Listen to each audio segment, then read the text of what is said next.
আসসালামু আলাইকুম। ওয়ালাইকুম আসসালাম। আসসালামু আলাইকুম। ওয়ালাইকুম সালাম। আজকে সেশন কেমন হয়েছে? জি, ভালো হয়েছে।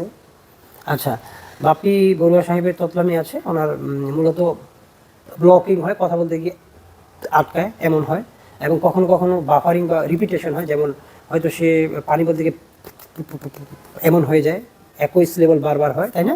জি। এবং অনেক সময় সে বলতে গিয়ে ঘাড় হাত পা শক্ত হয়ে যায়, মানে বলতে গিয়ে পুরো প্রেশারটা শুধু ল্যারিংস বা ভোকাল ফোল্ডে দেয় এবং সে বলতে পারে না, তাই তো? জি। তো আমরা এই সমস্যাগুলো কিভাবে ম্যানেজ করে সাবলীলভাবে কথা বলবো তার আমি তিনটা টেকনিক বলবো। প্রথম টেকনিকটা হচ্ছে স্পিচ রেট কন্ট্রোল। আমরা দ্রুত কথা বলবো না, আমরা বলার সময় একটু টেনে বলবো, শ্বাস নিব, মুখ দিয়ে ধীরে ধীরে শ্বাস ছাড়তে ছাড়তে বলবো, তাই না? জি। আচ্ছা, বলেন তো যে এটা কি? ফ্যান। হ্যাঁ, এটা একটা ফ্যান। তো প্রথম টেকনিকটা হচ্ছে স্পিচ রেট কন্ট্রোল, ধীরে বলা। 2 নম্বরটা হচ্ছে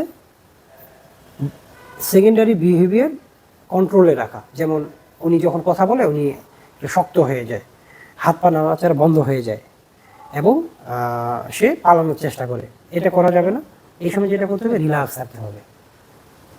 রিল্যাক্স বা শিথিল থাকার উপায় হচ্ছে এই জায়গায় কুঁচকানো যাবে না, হ্যাঁ, এবং যার সাথে কথা বলছে তার সাথে তাকিয়ে হাত নাড়িয়ে, হ্যাঁ, পুরো শরীর নাড়িয়ে কথা বলার চেষ্টা করতে হবে, ঠিক আছে?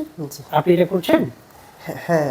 হাত দিয়ে কথা বলতে হয়, কখনো ইশারা দিয়ে কথা বলতে হয়, এটা করছেন? হ্যাঁ, জি করছি। আচ্ছা, এটাতে আপনার তৎক্ষণাৎ অনেকটাই আপনার কন্ট্রোলে থাকবে। 3 নম্বরটি হচ্ছে কিছু প্র্যাকটিস, কিছু কৌশল বা এক্সারসাইজ আমরা শিখিয়ে দিই, যেটি আমরা বলি মিরর ওয়ার্ক বা আয়নার সামনে প্র্যাকটিস করতে হবে। হ্যাঁ, জিহ্বার কিছু এক্সারসাইজ আছে, কিছু হচ্ছে যে ফিজিক্যাল এক্সারসাইজ আছে, এগুলো প্রতিদিন দিনে 3 বার করতে হবে, তাই না? জি। আপনি কি করেন?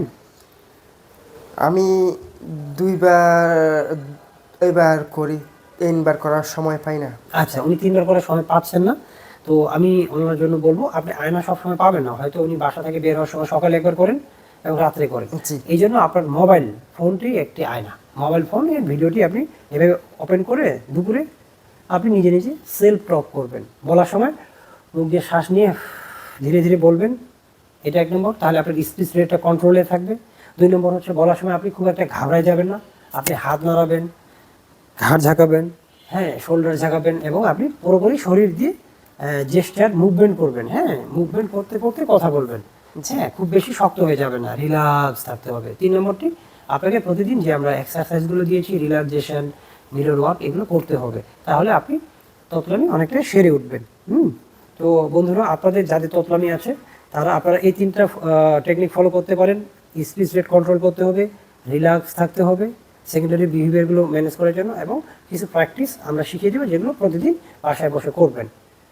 ধন্যবাদ।